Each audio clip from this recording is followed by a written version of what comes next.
بسم اللہ الرحمن الرحیم۔ محترم ناظرین السلام علیکم۔ ایک یہودی کو رسول صلی اللہ علیہ وآلہ وسلم سے قرضہ واپس لینا تھا۔ ایک دن آپ صلی اللہ علیہ وآلہ وسلم راستے میں جا رہے تھے کہ وہ یہودی حضور صلی اللہ علیہ وآلہ وسلم کے پاس آیا۔ اس نے کہا، جب تک آپ میرا قرض ادا نہیں کریں گے اس وقت تک میں آپ کو یہاں سے نہیں جانے دوں گا۔ نبی کریم صلی اللہ علیہ وآلہ وسلم نے فرمایا، لیکن اس وقت ادائیگی کے لیے میرے پاس کچھ بھی نہیں ہے۔ اس کے باوجود یہودی نے کہا، جب تک آپ میرا قرض واپس نہیں دیں گے میں بھی آپ کو یہاں سے جانے نہیں دوں گا۔ آپ نے فرمایا، اگر یہ بات ہے تو میں تمہارے ساتھ یہیں بیٹھ جاتا ہوں۔ یہ کہہ کر آپ اس کے ساتھ بیٹھ گئے۔ وقت گزارتا گیا، آپ کے صحابہ وہاں جمع ہوتے گئے۔ جب انہوں نے یہودی کی یہ حرکت دیکھی تو انہوں نے اس کو سزا دینے کا ارادہ کیا۔ آپ نے انہیں ہر طرح کی سزا اور سخت کارروائی سے روک دیا اور فرمایا کہ تم دور چلے جاؤ۔ حکم رسول صلی اللہ علیہ وآلہ وسلم کے مطابق صحابہ کرام دور چلے گئے۔ سورج لمحہ بہ لمحہ گرم ہوتا رہا۔ اس کی تپش آپ کو اذیت پہنچا رہی تھی، یہاں تک کہ آپ کے چہرے اطہر سے پسینہ بہنے لگا۔ اس کے باوجود اس نے کسی طرح کا غصے کا اظہار نہ کیا اور کوئی سخت جملہ نہ کہا۔ آپ سارا دن وہیں بیٹھے رہے اور ظہر، عصر، مغرب، عشاء کی نمازیں وہیں پڑھی۔ پھر رات کا اندھیرا چھا گیا۔ آپ صلی اللہ علیہ وآلہ وسلم رات بھی وہیں بسر کی اور فجر کی نماز بھی وہیں پڑھی۔ صحابہ یہودی کو ڈرانے دھمکانے لگے اور آپ صلی اللہ علیہ وآلہ وسلم نے فرمایا کہ اس سے یہ کیسا سلوک کر رہے ہو؟ صحابہ کرام نے کہا کہ رسول صلی اللہ علیہ وآلہ وسلم اس کی یہ جرت کہ آپ کو یرغمال بنا کر اپنے پاس بٹھا لے۔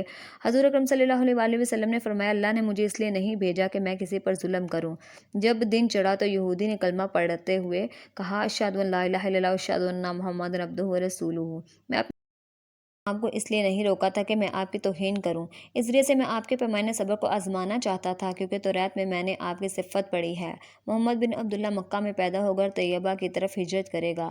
وہ تند خو اور سخت مزاج نہیں ہوگا اور بے ہوتا گوئی کرنے والا نہ ہوگا اور کوئی جھوٹی بات زبان سے نہیں کرے گا۔ اس طرح میں نے آپ کو یہاں رکھ کر اس بات کی تصدیق کی ہے کہ توریت نے بالکل سچ کہا تھا۔ رسول اکرم صلی اللہ علیہ وآلہ وسلم مبعوث رسالت ہونے کے 3 سال تک خفیہ طور پر دعوت اسلام دیتے رہے۔ اس کے بعد اللہ تعالیٰ نے آپ کو حکم دیا کہ آپ کھل کر اللہ کی پیغام کو لوگوں تک پہنچائیں اور لوگوں کو خدا کی طرف دعوت دیں۔ ایام حج شروع ہونا والا تھا کہ پورے جزیرہ عرب سے لوگ مکہ کی طرف آنا شروع ہوئے۔ نبی کرم صلی اللہ علیہ وآلہ وسلم کو کوہ صفا پر چڑھے اور آپ نے بلند آواز سے فرمایا، لوگوں میں اللہ کا رسول ہوں، تم اللہ رب العالمین کی طرف ایمان لے آؤ۔ لوگ آپ کی طرف متوجہ ہوئے اور انہوں نے تعجب سے یہ اعلان سنا اور سب کی خواہش ہوئی کہ وہ اعلان کرنے والے کو دیکھیں۔ پھر آپ صفا سے اتر کر مروہ آئے اور وہاں پر بھی آپ نے 3 بار یہی اعلان کیا۔ جب ابو جہل نے حضور صلی اللہ علیہ وآلہ وسلم کا یہ اعلان سنا تو اسے سخت غصہ آیا۔ اس نے زمین سے ایک پتھر اٹھا کر آپ کی پیشانی پر مارا، جس سے آپ کی پیشانی زخمی ہو گئی اور خون بہنے لگا۔ آپ کا پورا چہرہ لہو لہان ہو گیا۔ اس کے بعد تمام مشرکین آپ کو پتھر مارنے لگے۔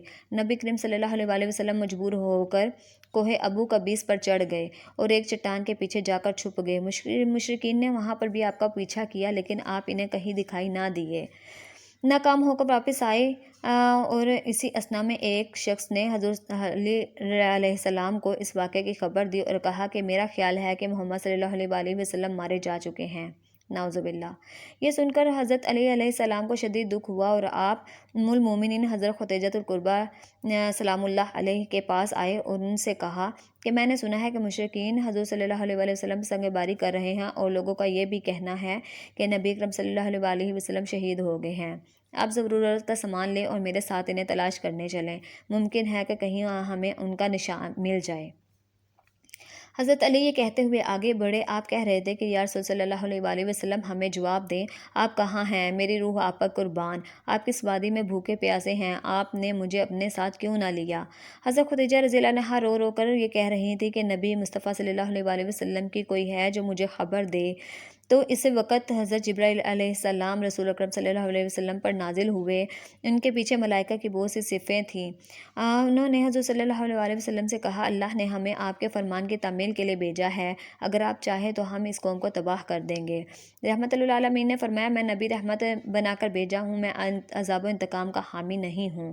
پروردگار میری قوم کو معاف کرے اور مجھے جانتے نہیں ہیں۔